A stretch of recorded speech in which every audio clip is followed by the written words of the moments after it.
ಮಾನ್ಯ ಸಭಾಧ್ಯಕ್ಷರೇ, ವಿಧೇಯಕವನ್ನು ತಿದ್ದುಪಡಿಯ ಮೂಲಕ ಅಂಗೀಕರಿಸಬೇಕೆಂದು ಕೋರುತ್ತೇನೆ. ಸಾರಿ, ವಿಧೇಯಕವನ್ನು ಅಂಗೀಕರಿಸಬೇಕೆಂದು ಕೋರುತ್ತೇನೆ. ತಿದ್ದುಪಡಿಯೊಂದಿಗೆ ಇಲ್ಲ, ತಿದ್ದುಪಡಿ ಅಲ್ಲ, ಸೋಮೋಟ ಸೇರಿಸ್ತಾ ಇಲ್ವಾ? ಸೋಮೋಟ ಸೇರಿಸಿ ತಿದ್ದುಪಡಿ ಬರ್ತದೆ. ಓಕೆ. ಪ್ರಸ್ತಾವನೆ ಮಂಡಿಸಲಾಗಿದೆ, ಅದನ್ನು ಈಗ ಸಭೆ ಮತಕ್ಕೆ ಹಾಕುತ್ತೇನೆ. 2020 ಸಾಲಿನ ಕರ್ನಾಟಕ ಸಾಮಾಜಿಕ ಬಹಿಷ್ಕಾರ ಪ್ರತಿಬಂಧ ನಿಷೇಧ ಮತ್ತು ಪರಿಹಾರ ವಿಧೇಯಕವನ್ನು ತಿದ್ದುಪಡಿಯೊಂದಿಗೆ ಈ ಸಭೆ ಅಂಗೀಕರಿಸಬೇಕು.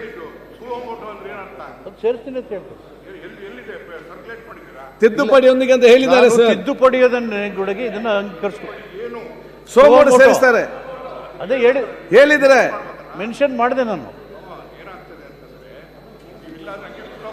ಮಾನ್ಯ ಅಧ್ಯಕ್ಷರೇ, ಸುರೇಶ್ ಕುಮಾರ್ ಹಿರಿಯ ಸದಸ್ಯರು ಹೇಳಿದ್ರು ಉತ್ತರ ಕೊಡ್ಲಿ ಅಂತ. ನಾನು ಎದ್ದು ಉತ್ತರ ಕೊಡುವಾಗ ಹಿರಿಯ ಸದಸ್ಯರು ಇದರಲ್ಲಿ ಸಚಿವರು ಒಂದು ಸೆಕೆಂಡ್, ನಾವು ಇಲ್ಲಿ ಅದನ್ನ ಹೇಳುವಾಗ ತಿದ್ದುಪಡಿ ಅಂತ ಹೇಳ್ತೇವೆ. ಕೌನ್ಸಿಲಿಗೆ ಹೋಗುವಾಗ ನೀವು ಸುಮೋಟ ಸೇರಿಸಿ ಕಲಿಸಿ ಅಲ್ಲಿಗೆ, ಅದು ಇರೋದು ವಿಷಯ ಇರೋದು ಅಷ್ಟೇ. ಪ್ರಸ್ತಾವನೆ ಮಂಡಿಸಲಾಗಿದೆ, ಅದನ್ನೀಗ ಸಭೆ ಮತಕ್ಕೆ ಹಾಕುತ್ತೇನೆ. 2020 ಸಾಲಿನ ಕರ್ನಾಟಕ ಸಾಮಾಜಿಕ ಬಹಿಷ್ಕಾರ ಪ್ರತಿಬಂಧ ನಿಷೇಧ ಮತ್ತು ಪರಿಹಾರ ವಿಧೇಯಕವನ್ನು ಈ ಸಭೆ ಅಂಗೀಕರಿಸಬೇಕು. ಪ್ರಸ್ತಾವದ ಪರವಾಗಿರುವ ಹೌದು ಎಂದು ಸೂಚಿಸಬೇಕು, ಪ್ರಸ್ತಾವದ ವಿರೋಧವಾಗಿರುವಿಲ್ಲ ಎಂದು ಸೂಚಿಸಬೇಕು.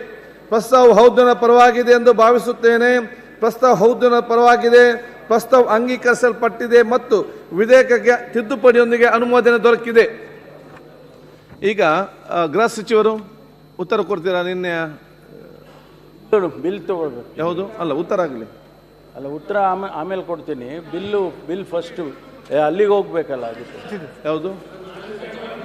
ಇಲ್ಲ, ಅಲ್ಲಿಗೆ ಹೋಗ್ಬೇಕು. ಆಗೊಂದು ಒಳ ಮೀಸಲಾತಿ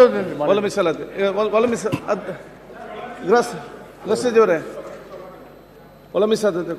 ಮಾನ್ಯ ಅಧ್ಯಕ್ಷರೇ, 2025ನೇ ಸಾಲಿನ ಕರ್ನಾಟಕ ಅನುಸೂಚಿತ ಜಾತಿಗಳ ವಿಧೇಯಕವನ್ನು ಉಪವರ್ಗೀಕರಣ ವಿಧೇಯಕವನ್ನು ಪರಿಹರಿಸಬೇಕೆಂದು ಕೋರುತ್ತೇನೆ. ಅದು ಇದು ದೇಶ ಭಾಷೆನ ಅದು ಬೇಗ ಮುಗಿತದ.